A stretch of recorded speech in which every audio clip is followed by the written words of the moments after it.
This is the MyMichelleLive podcast. Weekend Review, a look back at the week and forward to the weekend. Music, movies, goodies, and more. It's MyMichelleLive Weekend Review. Here's Michelle. Yes, welcome. As we look back at all the news that was news this week, all of the interesting things that happened, whatever it may be, there are some things that are definitely noteworthy. And there are things that you're not necessarily hearing the whole story on. And that's no secret anymore. I've been saying that for a long time as I've been a talk show host. And, you know, sometimes it kind of sounded like I was a little bit of a conspiracy weirdo saying, you know, you're not hearing the whole story. And now we not only know we're not hearing the whole story, there's people who take pleasure in making sure that you don't hear the whole story and even brag about it. Anyway, we're going to hear more of the story, a lot of commentary, and it's going to be a lot of fun because we got the Riz Report. Let's review the week. The Riz Report with Adam Rizzieri.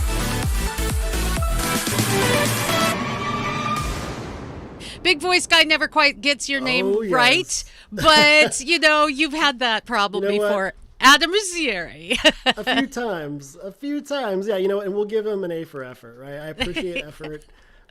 If we were just like Rizziero, which I actually one time I heard that as a kid at the hospital. I was trying to do the right thing. I was trying to mop the floor in my parents' house. And of course, to do that, I just tipped over the bucket entirely, poured the soap and water all over the floor. And then, of course, you know, that creates kind of a slippery situation. I jump off the counter after filling that bucket up with the sink, and then boom, I slip and fall and I break a collarbone. Like, imagine that. And so I'm that kid in the hospital. Oh yeah. And I'm that kid in the hospital with a broken collarbone, wondering what happened, and how did this happen? Oh my gosh, slippery floor, poured water on the floor. Okay, well, that'll happen, right? And then, of course, they come around after checking.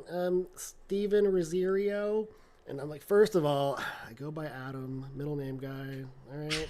And then there's no O in my last name, guys. A lot of vowels there, yes, but there's no O. There's no O. Like, was our handwriting a little off? Like, come on, y'all. But hey, no, big voice guy, you know what? He's doing it. And you know what? That voice, like, just the big voice, like, that's a cool voice, you know? Like, I'll take a butchered version of my name for that cool voice. It's kind of like God speaking your name, and you're going, okay, right. Whatever you want to call me, it's good. I'm like, well, I guess that's how you say it. I love it. Like, I'll take your style, bro. Well, what a crazy news week it is, and I don't think names are the only thing we're getting wrong sometimes. You know, we've really seen I guess we're in a place where we call people crazy. We call people like they're extremists because of views. Now, this is important to talk about as you're listening, because the idea of extremism, extreme ideas, we got used to that when we were looking at ISIS, you know, where I not only have these ideas that are so far out of the norm, but they're also harmful to other people. That's so weird, Michelle. I thought the leader of ISIS was an austere scholar. Ooh. Isn't that what the Washington Post described him? The austere scholar. Yeah, right. Okay. Awkward. With that.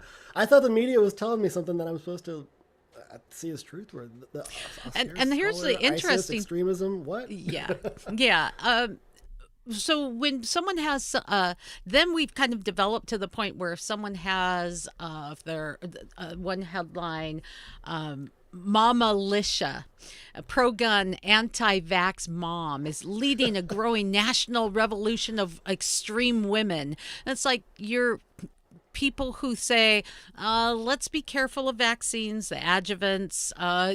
Do I really want to be tested? How many people have died? I mean, we're asking that of COVID when there's a 98% survival rate. Isn't it fair to ask that of vaccines? It's kind of, let's challenge this. Very much yeah, so. I believe Well, in the actually, Second Michelle, Amendment. Now you're an extremist.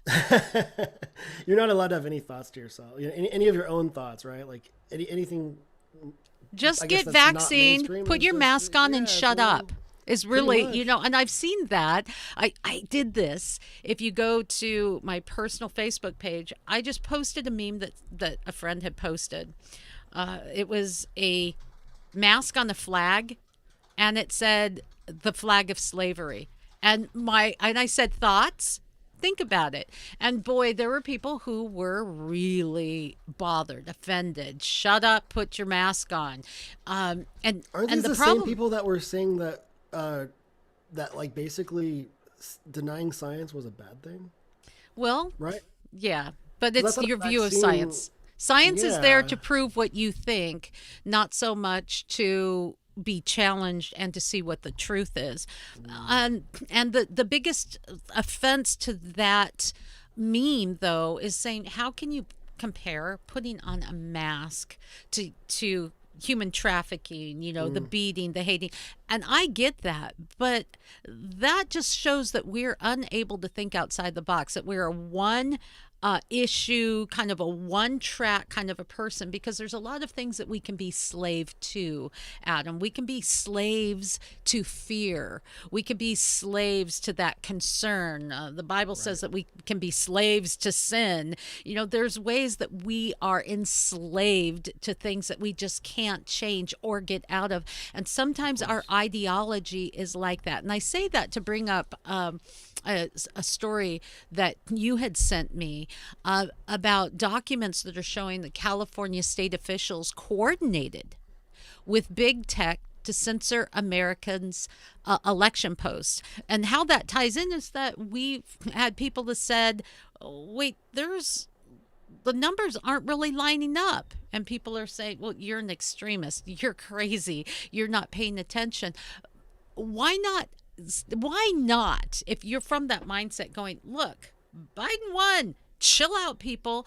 What are you afraid of saying, let's look into some of these claims so we can at least prove them wrong and shut up the majority of those people who we think are extremists? Go. Right. Yeah. And I think, I know that obviously this is a controversial name, Ted Cruz, right? Before Biden was certified, he was asking those very questions specific to the election integrity. And these are questions that I think as Americans we should ask and that we are entitled to ask.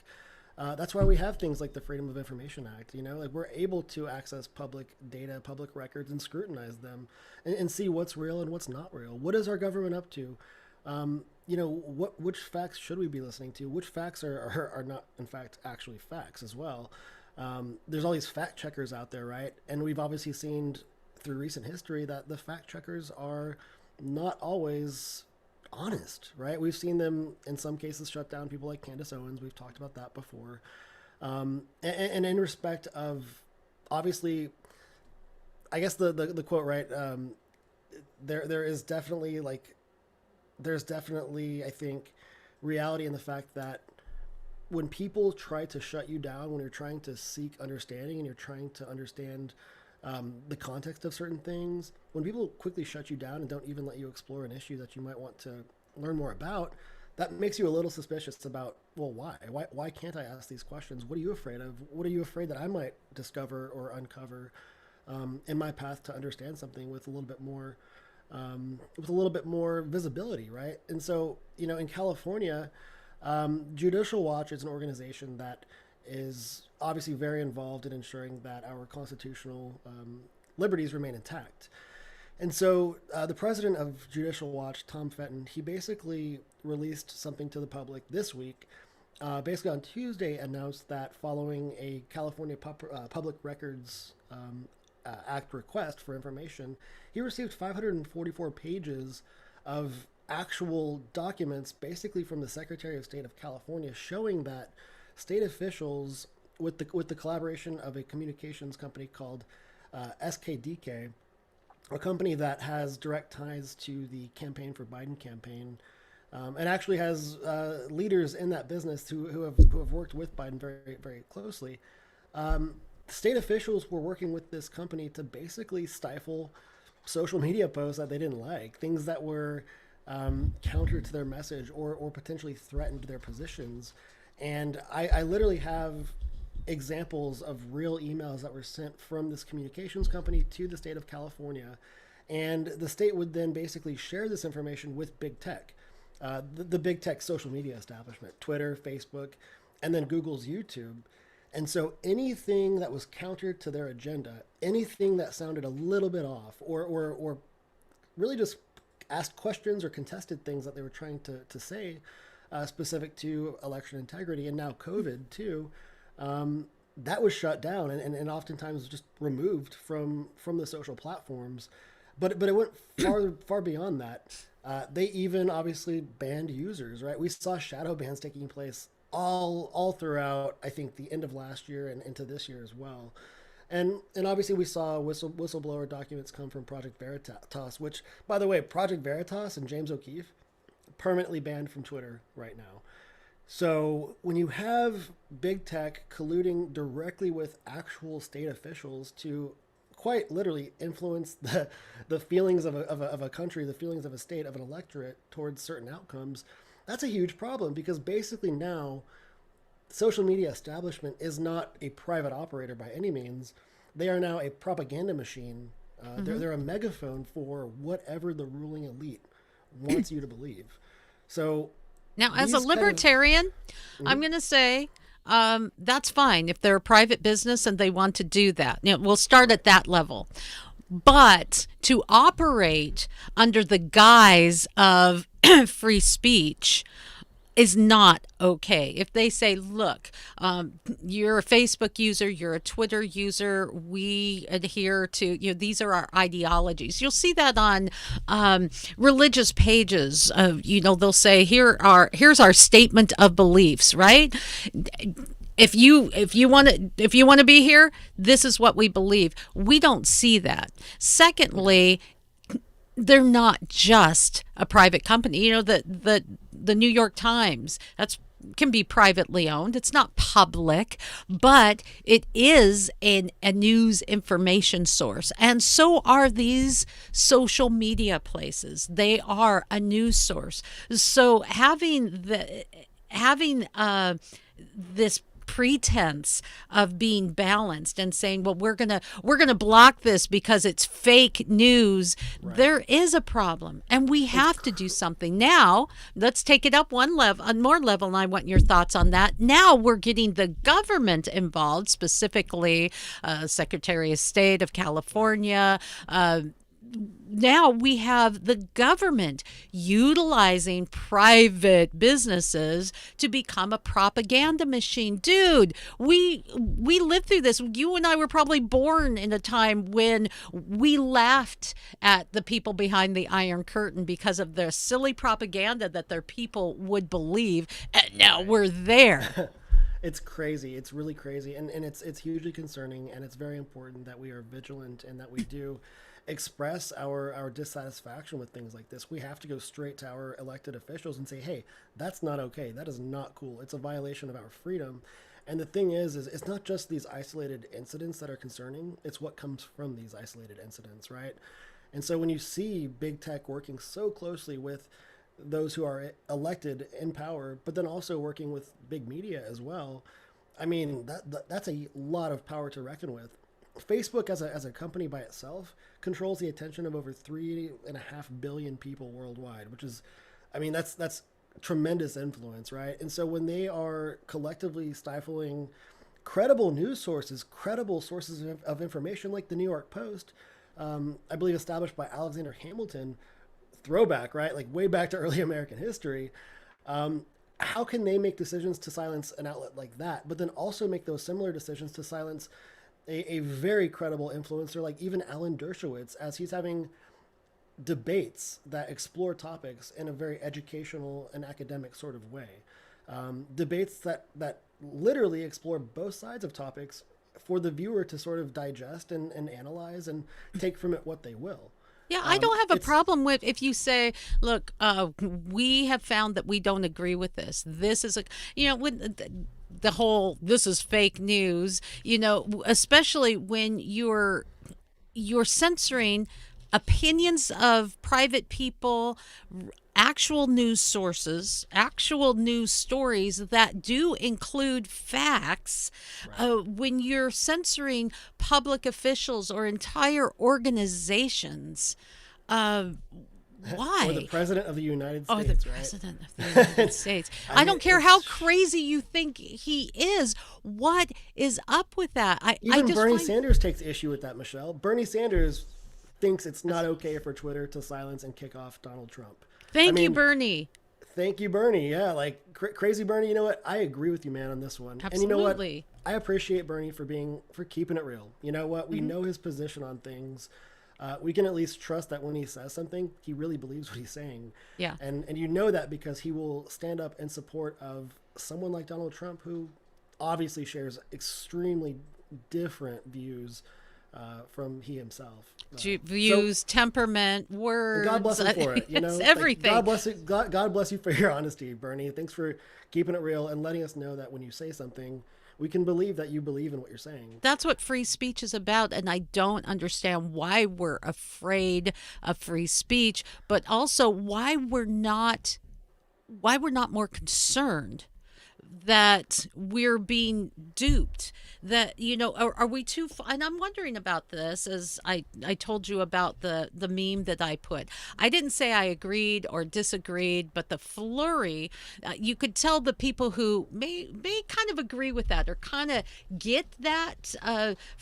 Flag that was replaced by a mask, flag of slavery ? Right. They would put a like or a smile, or whatever, the I like this. But the flurry came from people who were, how can you think this? Is this what you're saying? I can't believe you're saying this, and how stupid you are. Yeah. It's just an idea.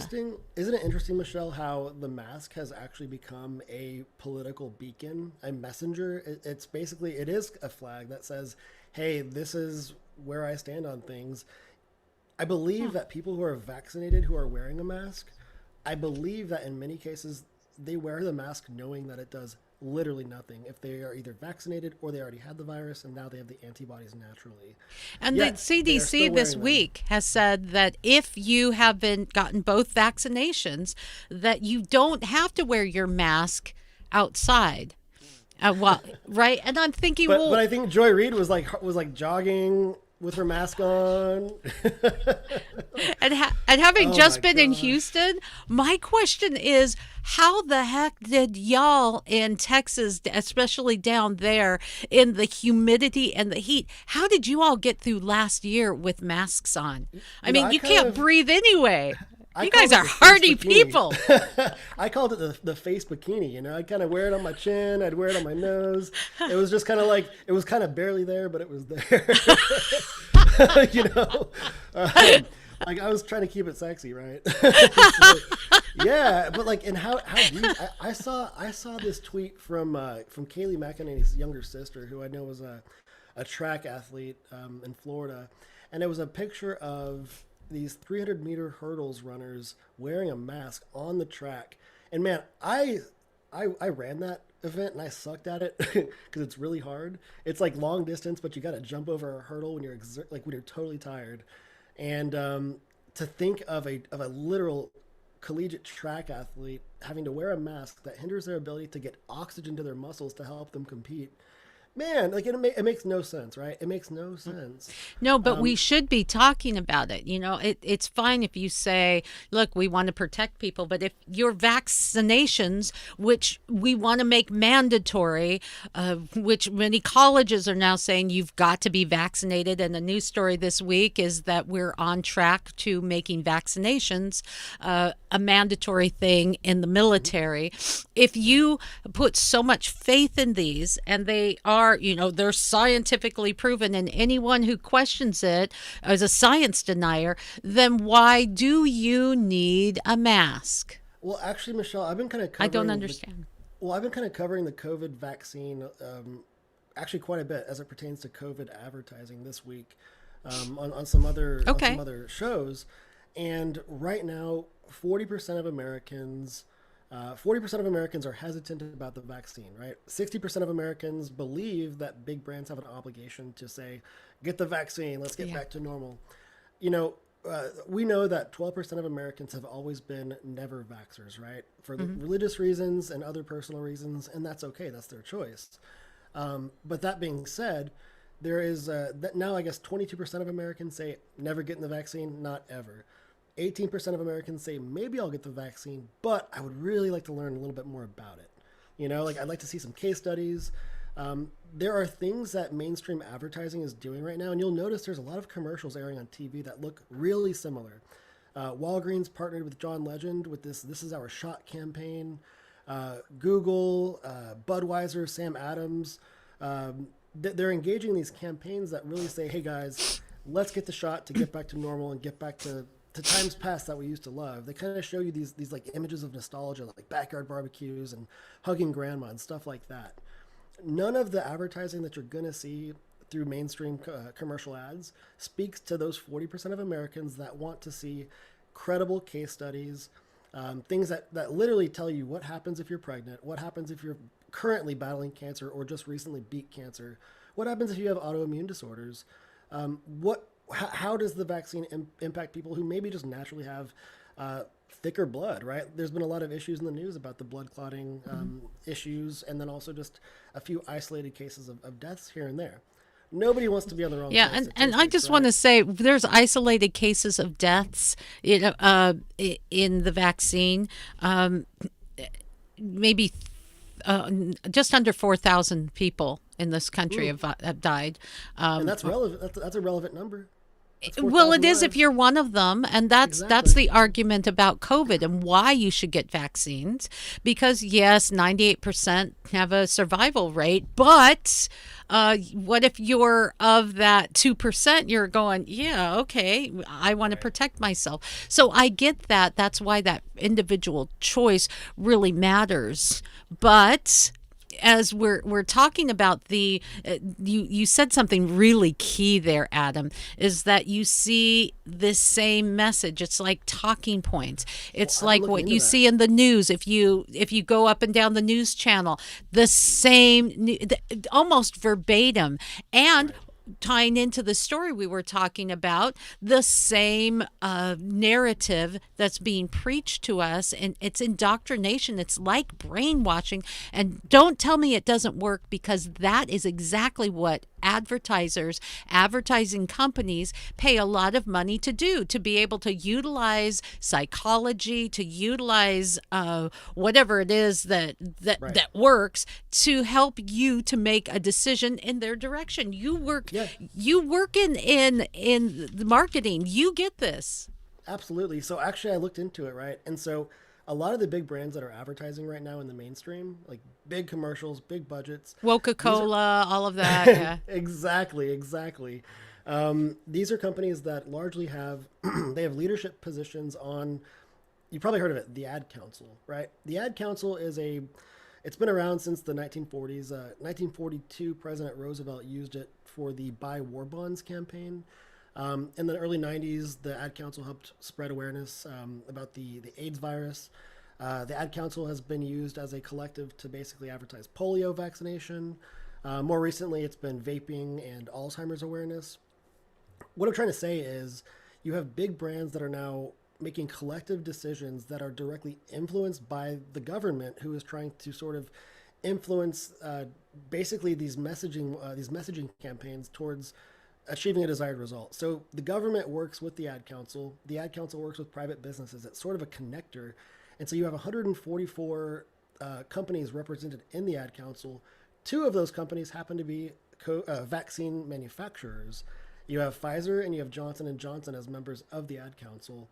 And so the Ad Council is the body that brought creative minds together to create the messaging that you're now seeing across different brands. So you might say, well, why do these commercials all look the same and sound the same? Well, it's because the same people are the ones sort of concocting these different messages, right? That's why it's not very diverse. The problem, though, these campaigns are still not addressing the consistent concerns that group of 40% of Americans have hesitancies towards. The pregnancy question, the autoimmune disorder question, the cancer question. People have specific health situations that are unique to them, and frankly, they require a very personalized sort of consideration, a very personalized messaging. The ad campaigns that we're seeing right now are designed to make the vaccine look cool, right? Here's the thing, right? We saw Biden deliver his first address to Congress, right? And if you watch the pre-live feed, the cable feed, there's about 45 minutes of footage there, and you see all the lawmakers in the chamber who are all vaccinated or, they've all had the jab, right? They all certified to that, but they're walking around, hugging, kiss on the cheek, being really, really chummy, and then the cameras roll, and they put their mask back on.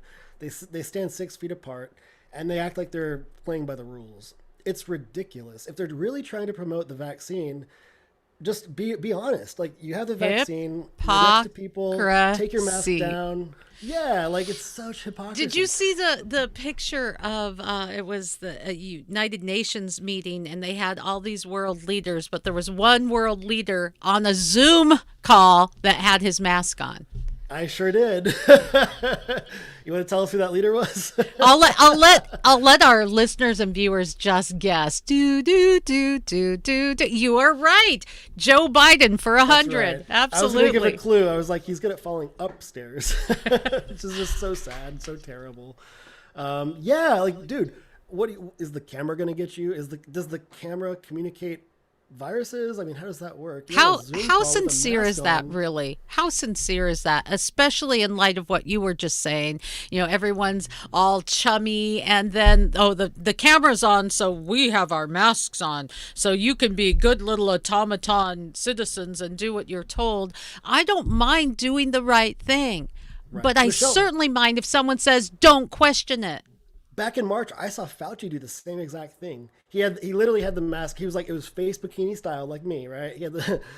Because he had to have the mask on. It was like under his chin, just kind of there. And then the camera rolls. He puts it back up over his face and starts doing. Well, the camera now, Fauci may know. He is the technocrat. He knows all things, so he may know something. Maybe the camera, maybe just through that camera, you can transmit the COVID, virus. I don't know. Well, but I know something about Fauci that probably nobody in the media either knows about or is talking about. My sister, she was supposed to get married early into the pandemic, but of course the pandemic delayed her marriage. One of the groomsmen in her wedding, his dad's a doctor, and Fauci was treating the doctor's mom at one point early in Fauci's history, I should say. I became aware of the fact that my friend's dad doctor filed a medical malpractice lawsuit against Fauci because of a certain situation that resulted in basically the groomsman's grandma's death in Florida. Oof. So, Fauci is sort of hailed as this like all-knowing guy, but just like all of us, he's a flawed individual who is not perfect, who is not the authoritative end-all be-all source of information, right? Like, we have to be who also has financial ties to vaccines, by the way. So, oh my gosh, those are things that you need to think about, and it is okay to ask those questions. When vaccines usually take 10 years of study, and as we talked about on our program on Wednesday, vaccines are very good at studying efficacy. But they're really, even under the most sincere desire to put something out that's healthy for all, with such a small sampling, even in the 10-year study, you cannot get a very accurate depiction of how harmful they can be and what the side effects can be. I mean, there's a vaccine reporting system, and there's a system set up by our government to pay out claims, and they pay out a lot. If you look in there, you can see the damage that vaccines have done, permanent damage that the government has said, yeah, okay. And you can't just go to the government, Adam, and say, I think I'm mental now because I had a vaccine a couple months ago. They're not going to just dole out money for that. You really have to have some kind of evidence to a degree and say, yeah, and they pay people off. This is very real, but we don't hear about it. The news has a responsibility. The media should have a responsibility to say, wait, we really think that the vaccine is a great way to get to herd immunity. However, before you get the jab, take these things into consideration. We don't hear that. We are not hearing that there are reasons to be concerned. And that is in itself a concern. It used to be an idea of the left: question authority. Where did that go? That's right. Where did that go? Where did that go? Because honestly, questioning authority is what keeps authority in check, right? When you have the state of California telling big tech to stifle the watchdogs, to make sure the watchdogs are not being published on social media platforms, making sure that thought leaders and academics are not able to ask really important questions. You know, Michelle, one of the things that we've seen really is this really tragic departure from, I think, a lot of the really good things that academics sort of shared with our society. One of those academics, a great PhD from the same school that I went to for grad school, Martin Luther King Jr., Dr. King, you know, the stuff that he was trying to teach society was so valuable, and we've gone so far from that. You know, we've gone so far from these ideas of civil disobedience and awarding people for merit, you know, and for the content of their character. We've gotten so far from that. Now everyone's either an oppressor or a victim, and it doesn't matter what you do. If you start at a certain place, then you're destined to that end sort of destiny, whatever that might be. Hearing Biden say that basically white guys are the biggest threat to our country is beyond me. You know, it's maybe once I'm again just saying that because I'm a white dude, but you know, it's no, like, but it's once it's just again cutting ridiculous. out, as you were saying with advertising, that 40% or whatever it may be, that it's as though you don't matter. Although we'll tax you, but you don't matter, right? Only one narrative, and that's even led to the point where you're talking about academia. Another story that you sent me had to do with Professor Biden, Hunter Biden. I'm trying not to snort right now. This is like, you can't even make this up, Michelle. Like, this is just so ridiculous. All right, guys. On Wednesday, Tulane, and Michelle was recently in New Orleans, right? On Wednesday, Tulane and New Orleans announced that Hunter Biden will teach a 10-week course on media polarization this summer. So Is that a how-to class? You know, I'm wondering if it's a how-to, or it's like, really what he should teach for his how-to is, you know, how did he get away with things like the crack pipe situation and the rental car, the laptop situation, or violating gun registration laws, or prostitution and drug laws, or pornography statutes, earning $50,000 a month but never having to show up for work ever. It just, that should be the how-to. Like, how the heck did you get away with that stuff? That might be an interesting study. I think at the end of the day, it was just a guy that was a part of what my dad would call is the quote lucky sperm club. Hunter Biden was born as a Biden. He was born under a dad who was a senator for almost 50 years. I think it was 47 years or so in office, about that. Hunter basically leveraged his family name to do everything from making millions of dollars to getting around federal and state laws. So maybe when President Biden says that white men are, you know, the most dangerous thing in our society, maybe he's speaking, and I'm sorry, I don't want to be flip here, but I really want you to think about this. Maybe he's thinking about his own experience, their own very much privilege. If you have an example of white privilege, that would be it right there.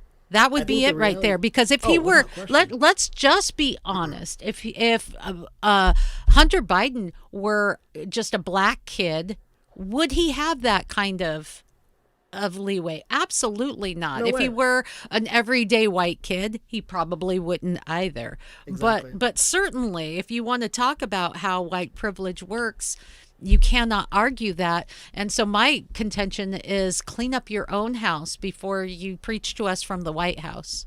Oh, without question. I think the real threat is the lack of truth, right?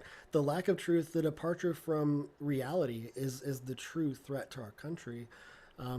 The respecting the truth, respecting reality, that's what helps us get to a better position, a greater reality, a better country from being what we are today and knowing what that is to growing towards something even better and greater for everyone, right? And it's the idea that like that white privilege and white supremacy is the biggest threat to our country. No, it's the lack of diversity of thought, the lack of freedom of information, the lack of truth. That's the biggest threat. And we can and I'm going to go a step further. I'm going to say it's a lack of understanding of morality and even God. For those of you who didn't hear our Thursday broadcast with Rabbi Yitzhak Adlerstein, I actually heard it. It was great. Did you? I was amazed at the study, scientific study on education and bigotry, especially 7 out of 12 specifically. PhDs. Yeah. Oh, yeah. I mean, when you think of it's real smart people who were part of the final solution, when you think of the fact that this scientific study shows that education, we think, well, we'll just educate people. No, you need that sense of morality. Otherwise, whatever you feel is moral. And we see this with Tulane in that, let's just make Professor Hunter Biden come in and I'm convinced that this class is really on how to use media to polarize, and they may be okay with that based on some of the statistics. It's as though if you go to a Catholic university, usually you think, okay, I'm probably going to be indoctrinated a little bit. We're going to have Catholic leanings. If you go to a Christian university, you're probably going to have chapel and there's going to be prayer. You're going to know that. So if you're going to go to a Tulane, you may as well know what you're in for and don't expect to have any right-leaning viewpoints because your dorm room could be set on fire. You may be attacked. Yep. So who really is the extremist when we think of what I said at the beginning? Rewind this interview, that we used to think of extremists as an ideology that led to extreme actions that harm, that literally could bring bodily harm, right? That was kind of the mindset of extremism. Now it's just if you have an idea that I don't like, it's extreme. But wouldn't you say, let's talk about some of the Tulane issues.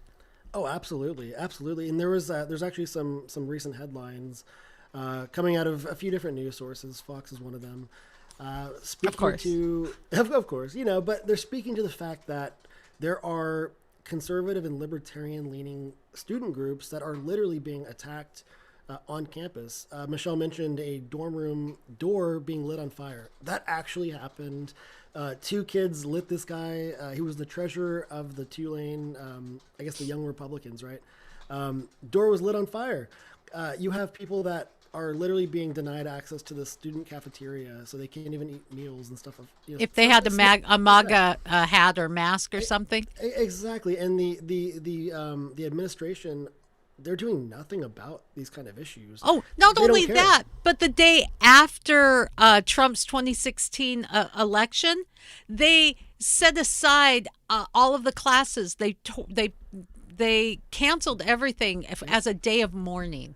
Yeah, like a day of mourning, and I believe they also offered access to mental health resources like counselors. Well, and thank things of God, that nature. because after that, I need my safe space puppies and coloring books, right? Well, hey, you know what? We can now join Professor Biden's class, and I already know what the first lesson is going to be. It's going to be like, all right, guys, step 1. All right, he'll be like, everybody, you guys seen that show, Lifeline? Step 1, phone a friend or call daddy. Like that's that's it. Like phone a friend, call daddy, or make sure your friend that works for Secret Service is ready to take care of you, and stash your gun that you leave behind a grocery store or within walking distance to an elementary school. Like what we're gonna send America's kids to Professor Biden. This is a guy who literally denied a child that he had with a stripper And there was a huge, like, basically it required some bad press for him to just go do a paternity test to say, yeah, like for Mari to show up and Mari to say, you are the father. Like, it took all of that, And so now we're going to go trust this guy around college girls? Shoot, man. If I'm a parent, I'm like, no. Not happening. Not happening. If I'm a parent, my kids aren't going to Tulane anyway. But no. I'm telling you, look, people make mistakes. I don't have any problem with, shining the light of truth. It doesn't change if you're a supporter of Biden and his politics. It doesn't change him being a good guy or a good politician or any of his ideologies. It doesn't. What are his politics, like I'm trying to figure that out, Michelle. You said the word technocrat earlier, and I feel like that's what Joe Biden is. He's just an operator. He holds a position of power, and he just sort of manages the teams that are beneath him. Well, whether he does or his handlers do, we're not quite sure. But I don't believe that he's really a truly ideological guy. I feel like he just kind of does what he believes his team wants him to do, and he sort of manages the turning wheels and the levers that you have to pull underneath him, just like a manager. I don't know that he truly believes in anything that he's doing. Figurehead. He's kind of Very maybe gives the impression of a figurehead. And Well, we know before his? and you wonder, this was a meme, or it was something that someone had said on their Facebook page, a friend of mine, and it was, I know it's going to offend half of America, but it said, Joe, why don't you just turn the monitor around and let us read it? It'd be less confusing. Well, yeah, you can read through the slurs, It's like the longer the speech is, like he starts out okay, but then it's like he goes from slurring like one word every 2 sentences to like a couple words every sentence, and you're just like, oh man, like let the guy go to sleep. It's 8 p.m. way past his bedtime. And I'm not gonna, let me be an equal opportunity offender. Sometimes it could be painful listening to Donald Trump at times. Sure. Is it that hard in a nation of so many millions of people to find an I mean, you may not have even liked Obama, but he at least was articulate. Obama was a good orator. He was articulate. Even brilliant. George W. There were people that said George W. and he works kind of right down the highway from where I live. Neighbors. George W. Some bad, right? But basically, some people would say George W. is a better Spanish speaker than he is an English speaker. And so that's kind of I think the word how most people would say nuclear, he would say nuclear. So yeah, there were times where obviously W would just fall all over his words, but then you have him speak some Spanish, boom, like he had the tilde right, like he could roll the R's, like great job, dude. Biden though, man, yeah, it's like I know he's never really been an orator. I think probably Obama was probably one of the better orators we've had in terms of just hard skills as a absolutely. I don't care if I agreed with him or didn't. I would just be happy listening to him. It just sounded great. Or Ronald Reagan. Oh my gosh. Just he had the advantage though, right? Ronald Reagan had that background in acting and performance. And a sense of humor. I will never forget. Well, you're so old. Do you really think? Well, I will not let my opponent's youth and inexperience be an issue. It's just like. It's smooth, right? You got to be quick on your toes. But the media can't even ask Biden an honest question unless I it's would pre-approved. rather have, it's like going into surgery. Do you want someone with bedside manner, or do you want someone that knows what they're doing? Well, right. as a leader, I would hope that we have both, and I just don't know, especially when it's time we bring the country together, but there's no sign of us doing that with some of the most extreme issues that came out of this address to Congress. Quite a bit of extreme issues, and I heard Representative Thomas Massey from Kentucky call it a lot of concern for the HR under 10s. There's all these different HR proposals, these House proposals that are just really extreme. Last week we were talking about DC statehood and potential repeal of the filibuster, which is just really crazy. And even President Biden himself said getting rid of the filibuster was stupid. I think stupid was actually the word he used. Might have been back in the 80s or so when he said that. I'm not exactly sure on the date. But there's clear video of him saying, getting rid of the filibuster, stupid.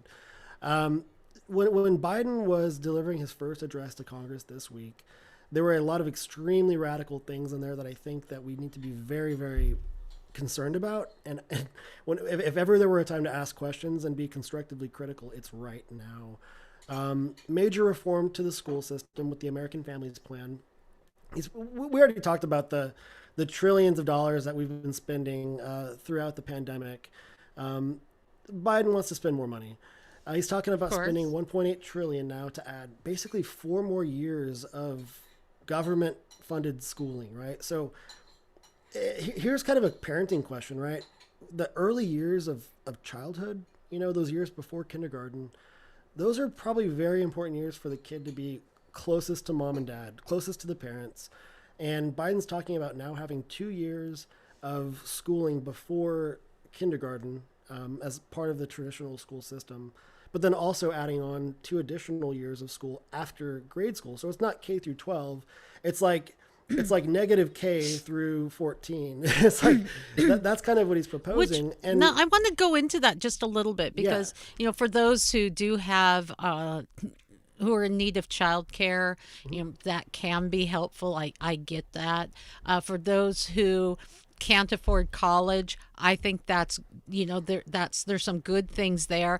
But there's some problems. One, we don't put a lot of emphasis on trade schools, learning trades. What good is more education? 2, we're not effectively educating as a whole our kids K through 12. We're really going to want more time with them.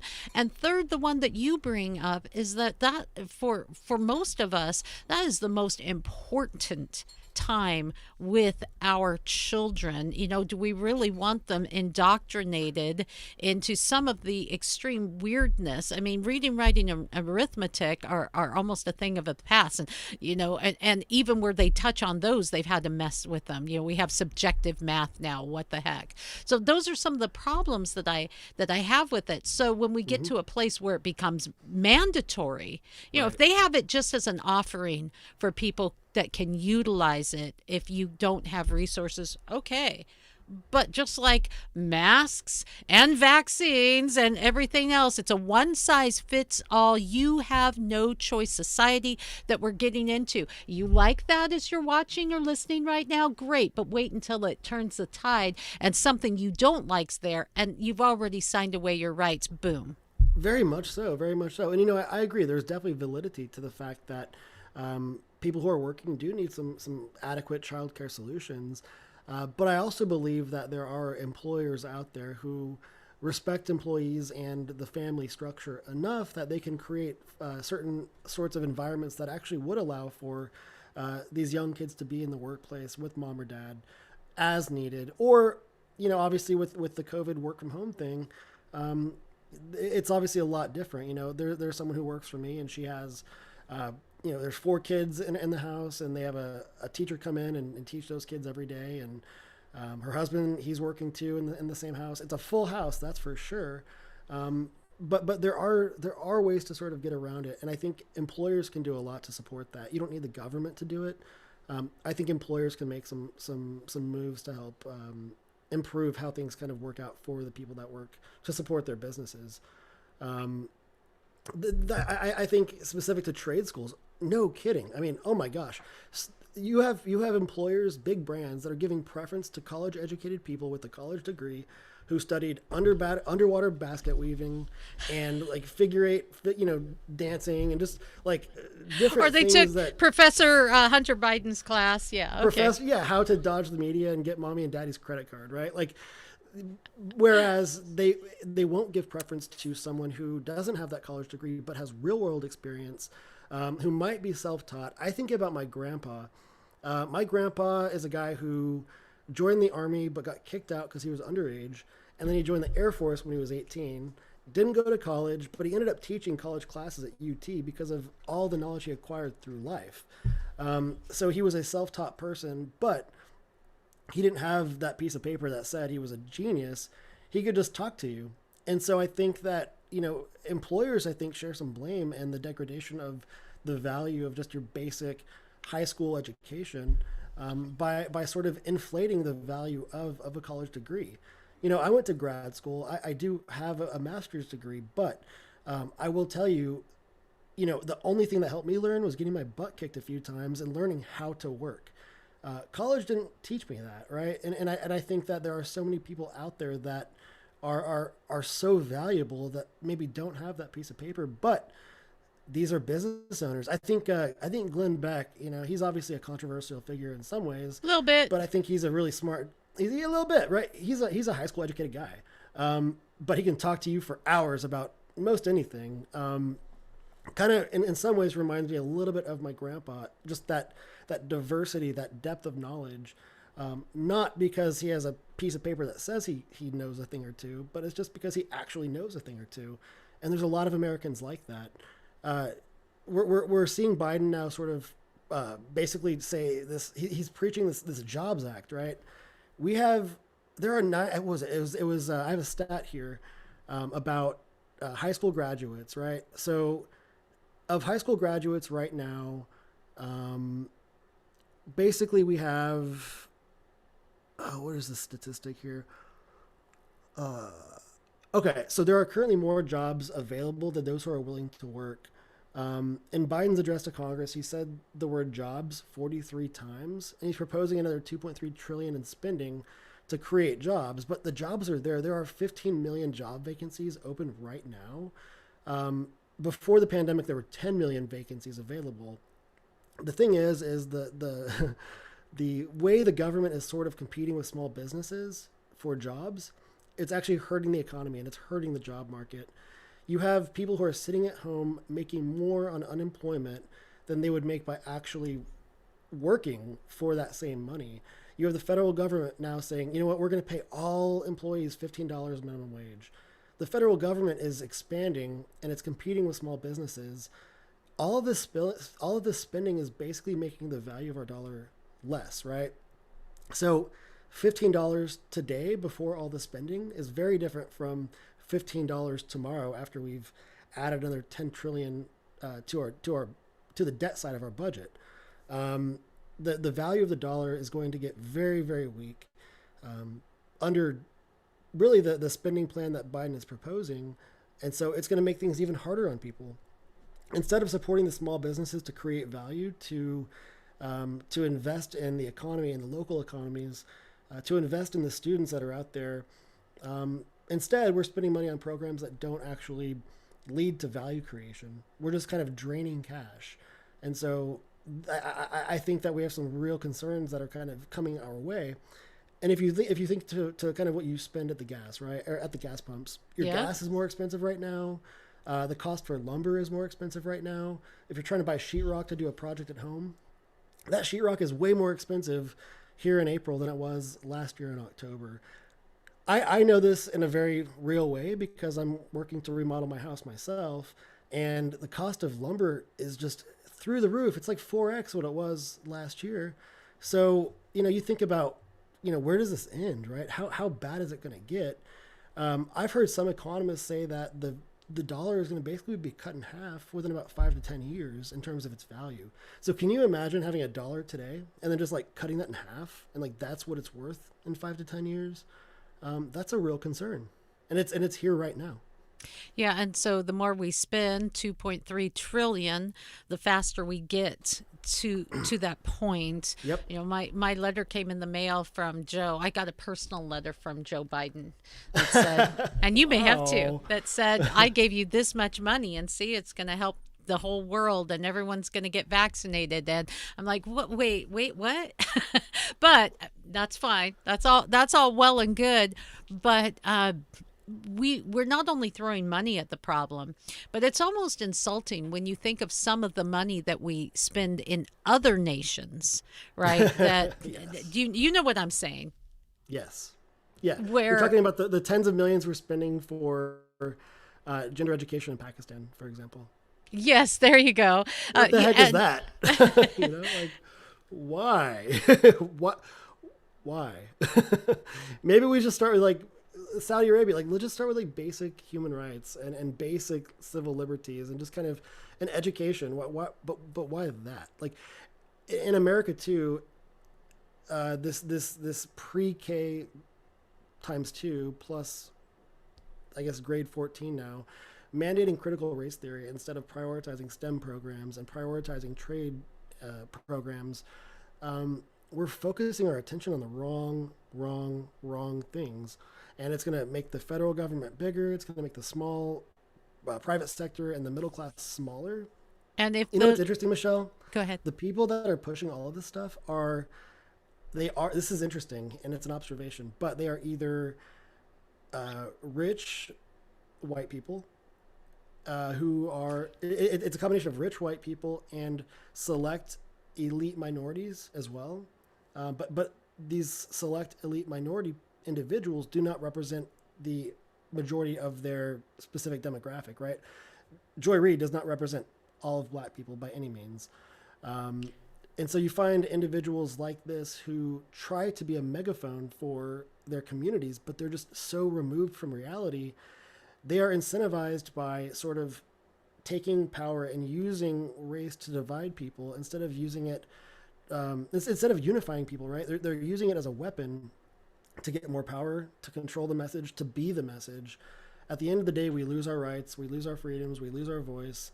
The value of the dollar is weak, and we have to rely on the big government to give us everything that we need to survive. Yeah.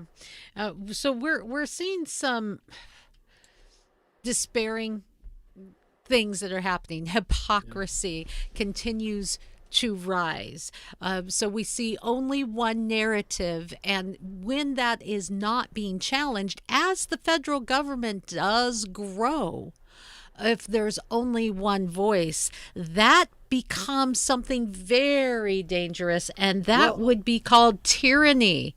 Michelle, do you know what President Biden said before his address to Congress last night? He had a small meeting with the cool kids of the big media, right? And in that meeting, he was talking about the fact that he and President Xi have had conversations about our form of democracy, which is a constitutional republic, and whether or not our form of democracy is adequate to get us through the 21st century. In a nutshell, he was saying, I feel that for us to move at the speed that we need to move to compete with other nations, being China and Russia, we need to have more of an autocracy, which is tyranny. An autocracy is a dictatorship. It is not ruled by the people. It is not majority rule with minority rights, right? It's not that at all. It's one person or one voice or one party saying, this is how it is, this is how it's going to be. And if you don't like it, shut up and conform. Yeah, and that's something that we need to think about. Think about, is that what you want? Look, we're in a place today where we still have a choice. We still have freedom. And I think in some ways, conservatives paint a very poor picture of liberals. But true liberals are standing up as well and saying, like Bernie Sanders, and saying, wait a minute.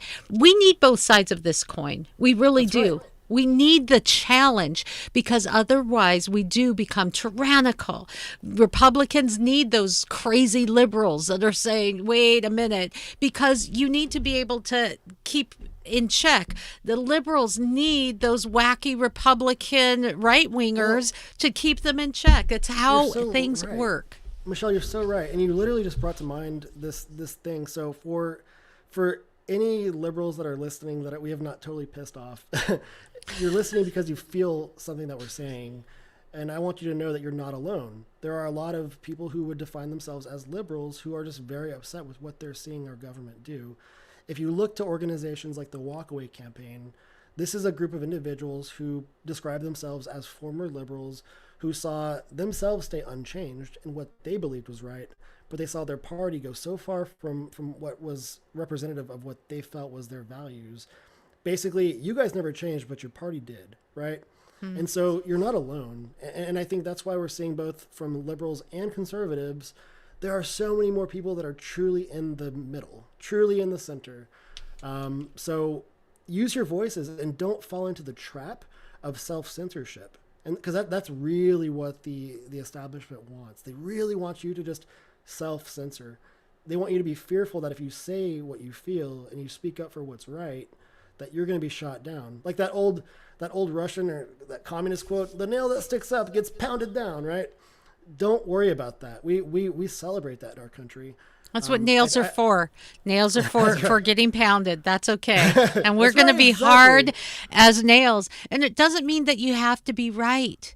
You just have to be heard. You know, if we're not afraid of being heard, the truth will set us free. We can talk through things and find what the truth is. It's the people who, now think about this. Are you afraid that your truth is going to be challenged? Otherwise, just back up and don't be afraid of the conversation, because that's exactly what leads to tyranny. And it's why we live in the free nation that we live in today. These are the conversations that we're having. And well, Adam, as we wrap up today, well, our segment is always fun. I really love the talk and the banter. And I would say maybe 5 years ago, 6 years ago, it would have still been a really, really good show. But today, it's an important show. Right. Because we're I was amazed by one of my guests this week who called me brave. And I thought, brave for what?